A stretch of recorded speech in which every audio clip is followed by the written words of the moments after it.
Setelah drama S24 Ultra pernah saya upload kronologinya di channel ini, ternyata nggak hanya view-nya banyak, tapi korban dari berbagai komentar yang saya baca itu juga banyak juga. Kata-kata hari ini.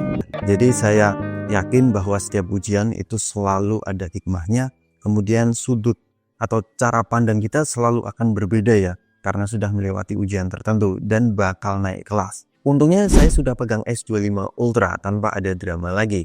By the way, ini kali pertama kita bisa beli flagshipnya Samsung di masa pre-order. Saya pengen mengejar trade-in, kemudian double storage dan cashback sih. Dan saya kemarin trade-in dengan HP istri saya Redmi Note 8 Pro, cuman bayar 20 juta. Kalau teman-teman beli yang varian yang sama 512, sekarang itu sudah 23 juta ya di website official resminya.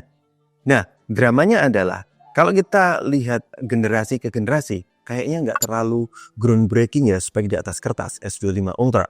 Bahkan secara fitur, SP-nya sekarang sudah tidak pakai Bluetooth. Apakah menjadi deal breaker? Kita akan bahas langsung aja di studio. Yuk kita pindah. Sembari saya nyeritain apa saja yang di-upgrade dan di-downgrade, saya akan ceritakan experience saya pakai S25 Ultra kurang lebih 2 minggu terakhir ini. Kita mulai dari luarnya dulu. Secara bahasa desain, mungkin teman-teman kalau lihat sekilas nggak notice perbedaannya, cuman sekarang frame-nya itu lebih flat teman-teman. Ujung-ujungnya nggak lancip, sekarang rounded. Justru saya lebih suka kayak gini, karena kalau dipakai nggak nusuk gitu ya, ketimbang S24 Ultra. Tapi ada juga yang suka S24 Ultra karena punya karakter tersendiri. Saya justru suka yang S25 Ultra ini. Kemudian untuk rear kameranya, sekarang ada pelindung ringnya gitu, kayak seri fold. Dan yang saya suka dari S25 Ultra ini, itu bobotnya. Kemarin beberapa teman-teman bahkan saya cek di GSM Arena itu beratnya 218 gram. Tapi setelah saya timbang sendiri itu 220 gram. Tetap tergolong ringan dan enak digunakan dengan satu tangan. Berat 220 ini sudah termasuk pensil ya. Jadi ini tergolong ringan ketimbang S24 Ultra itu ada di 230-an lebih. Bahkan titanium S25 Ultra ini itu di-upgrade dari S24 Ultra. S24 Ultra tuh sudah titanium tapi itu grade-nya 2, sekarang sudah grade 5.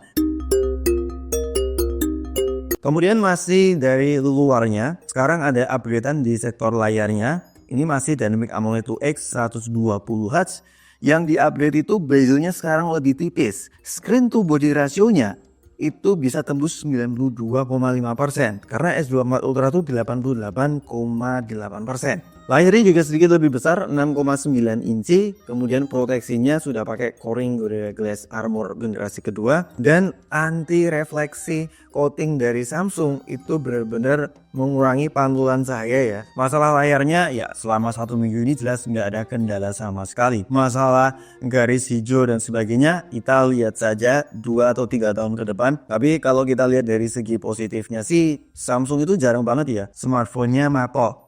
Jadi kalaupun dia mendapatkan garis hijau, sisi positifnya kita tuh masih ada kesempatan untuk pindah data ya. Tinggal trade-in aja dengan Samsung varian terbaru. Sekarang kita masuk apa saja yang di-upgrade di bagian dalamnya. Nah yang pertama itu adalah jelas chipsetnya. Snapdragon 8 Elite ini salah satu loncatan performa terjauh selama kurun waktu 1 tahun. Coba bayangin aja, Snapdragon X Gen 3 ke Snapdragon 8 Elite ini, itu CPU-nya meningkat 37%, kemudian GPU-nya itu meningkat 32%, NPU-nya itu meningkat 42%. Kalau saya tes Antutu, memang Samsung itu kayaknya nggak pernah tertinggi ya Antutunya. Dia bisa tembus di 2,2 juta, mungkin bukan yang paling tinggi. Tapi coba deh, Snapdragon 8 Elite 4 Galaxy ini, itu single core-nya itu mau tembus 3000 poin. Kemarin sempat ada yang ngetes yang varian 1 TB atau nggak salah, itu bisa tembus di 3100 poin, kemudian multicore-nya 10.000 poin. Kalau saya ini mau nyentuh 10.000 poin ya untuk multicore-nya.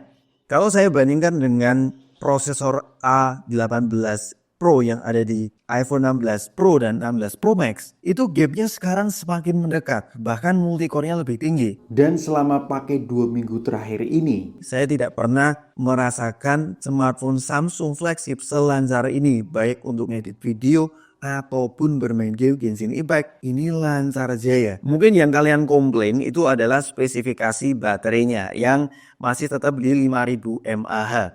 Ternyata efisiensi dari Snapdragon 8 Elite ini cukup kerasa ya di S25 Ultra. Karena hari pertama saya bisa tembus 8 jam. Ini skenarionya saya sering di dalam rumah menggunakan koneksi Wi-Fi. Kemudian ketika saya menggunakan mix antara seluler dan Wi-Fi, penggunaannya medium untuk ngedit video panjang, hampir 1 jam, itu bisa tetap tembus 1 hari dan SOT-nya tembus di 7 jam. Mungkin secara spek di atas kertas, teman-teman kecewa dengan tidak ditambahkannya kapasitas baterainya, tapi secara real life-nya, saya bisa mendapatkan SOT 7 jam lebih, bahkan saya ngecas cuma 1 kali dari pagi sampai malam. Itu pun mode profilnya atau performanya itu belum saya ubah ke light atau ringan, ini masih standar. Bayangkan aja kalau kita rubah ke mode light atau ringan, mungkin bisa lebih awet lagi. Untuk pengisian dayanya, ini saya menggunakan Ugreen 65 watt. Ini cuman butuh waktu sekitar 1 jam 5 menit. Memang nggak cepet-cepet banget, tapi 1 jam sudah cukup lumayan lah. Untuk fitur-fitur flagship yang lain, yang nggak usah ditanya. Samsung itu salah satu HP yang memiliki fitur-fitur yang lebih lengkap dari yang kalian bayangkan. Ya, salah satunya seperti Samsung Deck itu ya, ini kepake banget kalau saya cuma modal monitor aja. Tapi memang untuk fitur-fitur yang kayak HP Cina, kayak IP69 jelas belum ada di S25 Ultra. Tapi untuk fitur-fitur yang lain, stereo speakernya mantep, NFC, haptic feedbacknya kelas atas, udah nggak usah ditanya lagi. Ini sudah flagship tertingginya dari Samsung. Kemudian hal yang di-upgrade lagi di Samsung S25 Ultra itu ukuran vapor chambernya. Itu naik 40%. Jadi selama 1 minggu ini saya merasakan memang cukup adem ya untuk berbagai medan yang saya kerjakan, kayak ngedit video, kemudian mengambil video 4K 60 fps di luar ruangan cuman anget-anget aja. Kemudian masalah upgrade kameranya itu kalau kita melihat secara konfigurasi masih ada 4 kamera di bagian belakang, resolusinya juga sama kecuali ultrawide-nya naik menjadi 50 megapiksel. Untuk hasil kameranya sendiri S25 Ultra ini memang bukan yang terbaik karena dia tidak memiliki tuningan kayak Leica, Zeiss, bahkan Hasselblad. Sekarang pendekatannya cenderung ke natural. Yang saya cukup apresiasi adalah skin tone-nya ini jarang fail. Saya rasa bagi teman-teman yang ingin mengedit di post processing dengan warna yang natural ini, meskipun dia JPEG, itu masih bisa kita ulik-ulik ya. Jadi hasilnya bisa lebih outstanding lagi. Kemudian untuk selfie-nya saya cukup puas, hasil skin tone-nya on point, natural, nggak berlebihan. Kemudian ada ultrawide-nya juga selfie-nya. Yang sedikit jadi catatan adalah untuk potretnya sebenarnya bagus apabila subjeknya 1 orang, tapi kalau lebih dari 1 orang, kayak 2 orang, itu kadang-kadang cutting edge-nya kurang begitu rapi. Kemudian untuk kamera telefotonya ini ada 2 optical, 3 kali dan 5 kali periskop, di mana ini memberikan versatility apabila kalian mau mengambil foto portrait. Bahkan untuk ngezoom 20-30 kali ini masih cukup tajam. Kalau di atas 30 efek digital zoomnya kerasa, tapi ini cukup bisa membantu apabila ada objek yang tidak terlihat oleh mata. Oh ya, untuk makro fotografi, kamera telefotonya itu jarak fokusnya bisa dekat sekali. Jadi kalian bisa mendapatkan hasil detail yang lebih dramatis menggunakan telefotonya si S25 Ultra ini. Buat night mode-nya, kalau bisa saya kasih skor, out of camp mode auto itu 8/10. Memang bukan yang terbaik untuk kelas flagship. Ada upaya agar hasilnya bisa lebih bagus. Either kalian turunkan exposure-nya atau kalian bisa editing di post processing.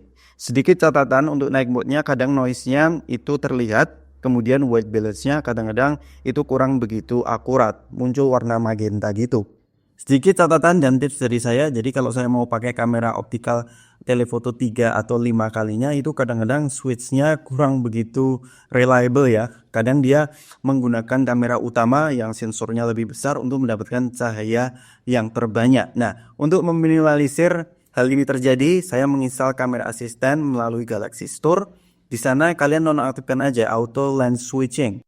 Masih di kamera assistant, di S25 Ultra ini ternyata kalian bisa menyimpan recording video ke external storage. Jadi ini bikin storage smartphone teman-teman nggak gampang penuh. Ini fitur yang ada di iPhone 15 Pro dan iPhone 16 Pro series sih, mantep banget. Kemudian untuk videonya ada beberapa yang di-upgrade. Secara resolusi kita tahu kan bisa 8K, tapi 4K 120 fps itu bisa kalian gunakan di kamera utama, bahkan kamera ultrawide-nya. Kemudian ada format video 10-bit lock juga, jadi yang suka color grading, ini juga ada di S25 Ultra. Tapi masih ada batasannya. Base ISO-nya itu mulai dari 100 sampai mentoknya di 3200. Ini bukan yang paling oke opsi ISO-nya. Kemudian kalau kita bandingkan dengan lock yang ada di iPhone atau bahkan kamera mirrorless, buatku ini masih di bawahnya levelnya. Kalau kita bandingkan dengan format video biasa, lock ini lebih leluasa kalau kita warnai atau color correction. Kalau kita lihat secara mendetail pun, ya lock ini lebih clean, kemudian minim digital processing. Stabilisasinya ini udah nggak usah ditanya lagi ya. Ini 0,6 aja sestabil ini. Ya ini 4K 60 fps by the way. Kita pindah ke 1 kali, stabilannya tetap mantep banget. Dan di resolusi 4K 60 fps bisa switch lensa secara natif ya. Ini 2, 3, 5, masih stabil. 10. Ini masih cukup stabil ya. Nah, untuk mentoknya itu 20. Nah, lumayan berkurang stabilisasinya. Nah, kita switch ke kamera ultrawide lagi, dan pada saat recording di resolusi ini itu bisa switch ke kamera depan. Ini keunggulan Samsung sih. Wah, ini ultrawide-nya di 4K 60 fps masih cukup bagus ya. Kemudian kita coba kamera utama. Kamera utama lebih bersih ketimbang ultrawide tadi. 2 kali, 3 kali paling shifting color jadi agak magenta gitu, dan noise nya paling berasa di 3 kali. Kemudian 5 kali agak sedikit lebih clean, 10 kali kayak gini ya. Jadi urutannya itu kamera utama ultrawide, telefoto 5 kali, baru 3 kali ya. Ini agak berubah ke magenta gitu.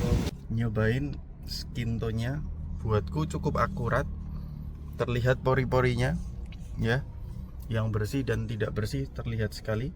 Ini pakai mode portrait video di dalam mobil. Ya, selfie-nya nail banget sih.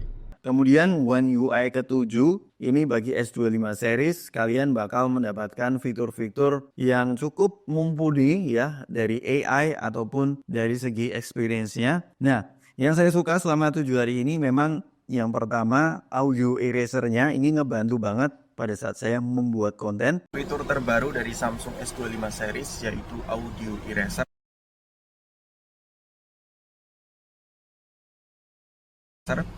Jadi di post processing dia memiliki AI untuk memisahkan audio baik vokal, wind, dan noise. Jadi kalian bisa meminimalisir noise di sekitar kalian. Ini sangat membantu banget apabila kalian tidak menggunakan mikrofon eksternal. Dengan fitur ini kalian bisa ngonten di mana aja. Gimana menurut kalian hasilnya? Kemudian fitur Basic ini saya lihat di launchingnya itu kalau kalian ngambil foto kondisi merem pun bisa dipilih muka yang lebih proper ya. Tapi setelah saya coba di unit saya itu belum muncul. Mungkin nunggu updatean selanjutnya. Kemudian AI erasernya ini sangat hype banget. Banyak kreator yang membandingkan dengan AI erasernya di iPhone. Ini sudah ngeri banget sih teknologi zaman sekarang. Dia bisa mengisi elemen yang hilang, dan kalau kita hapus objek tertentu pun nggak ada bekasnya ya, rapi banget. Dan AI lain seperti generative editnya ini lebih advance, no brief, no bar, dan Gemini-nya itu di buff ya. Jadi memang S25 Ultra ini salah satu HP dengan fitur AI paling matang yang pernah saya coba. Ini udah nggak perlu ditanya lagi ya. Bahkan dia dapat update software sampai 7 tahun. Jadi One UI ke-7 masa bisa One UI ke-14. Ini ngeri banget sih. Mungkin downgrade yang jadi deal breaker bagi sebagian orang itu tidak adanya Bluetooth di S Pen. Meskipun fitur Bluetooth-nya sudah tidak ada di S25 Ultra, tapi masih tetap kepakai. Salah satu skenario yang sering saya pakai itu adalah pada saat ngedit video, dia jelas lebih presisi ketimbang tangan. Jadi di detik tertentu dia bisa berhenti sesuai kehendak saya karena dibantu S Pen ini. Alright, kita masuk ke kesimpulannya. Embel-embel Ultra di S25 Ultra Ini kalau kita bandingkan secara hardware dengan brand Cina, ini kayaknya less exciting. Ya, implikasi Snapdragon 8 Elite dari segi performa, kemudian efisiensi, saya cukup acungi jempol. Upgrade ultra wide, kemudian bezelnya lebih tipis, desainnya sedikit lebih dipoles. Ini upgradean yang standar dan main aman. Meskipun sedikit drama, SP-nya sudah nggak ada Bluetooth lagi. The reason why everyone loves Samsung itu adalah One UI. Secara fitur-fitur, update software, bahkan AI-nya itu belum ada yang menandingi. Ditambah lagi positioning Samsung sekarang lebih less kompetisi ya, karena iPhone 16 series itu tidak kunjung rilis ke Indonesia. Gimana pun juga, saya tetap puas pakai S25 Ultra. Saya kasih skor 8,5 dari 10. Kalau kalian pengen samaan dengan saya, case-nya ini sudah ada MagSafe-nya. Kalian cek aja link yang ada di deskripsi di bawah. Harganya murah, tapi sudah ada fitur MagSafe-nya. Nanti kita akan bandingkan dengan flagship dari Vivo. This is the Vivo X200 Pro, ups against S25 Ultra. Stay tune di channel Dio Gadget. Sampai ketemu di video selanjutnya. Peace out. Mahoy Ultraman.